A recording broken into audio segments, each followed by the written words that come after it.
पापड बनवण्यासाठी अर्धा किलो साबुदाणा घेतलेला आहे. 2 पाण्याने स्वच्छ धुवून घेणार आहे. हे पाण्यात रात्रभर भिजत ठेवलेलं आहे. अर्धा किलो आलू उकडून घ्यायचे.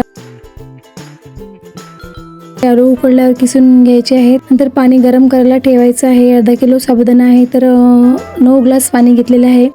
पाण्यात मीठ, बारीक केलेली हिरवी मिरची टाकायची आहे. चांगलं पाण्याला उकळी आली की साबुदाणा टाकून द्यायचा आहे. आता साबुदाणा चांगला शिजून घ्यायचा आहे. घट्ट येईपर्यंत शिजवायचा आहे. नंतर किसलेले आलू टाकायचे आहेत. दोन्ही मिक्स करून पेटायचं आहे. आता थोडं घट्ट येईपर्यंत शिजून घ्यायचं आहे चांगलं. तर आता हे पापड बनवायला तयार आहे.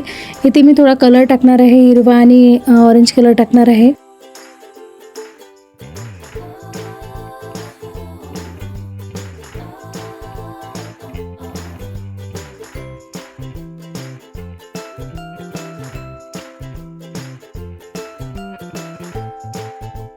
प्लास्टिकवर तेल लावून असे पापड फैलून गोल साईजचे बनवायचे आहेत.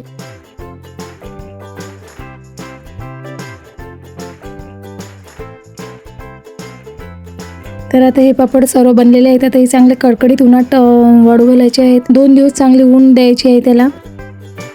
पापड पहा आता मस्त वाळलेले आहेत, कडक झालेले आहेत मस्त. तर तळून पाहते. पहा काय मस्त पापड बनलेले आहेत. तर तुम्हाला ही रेसिपी आवडल्यास लाईक करा, शेअर करा, सबस्क्राईब करा. धन्यवाद.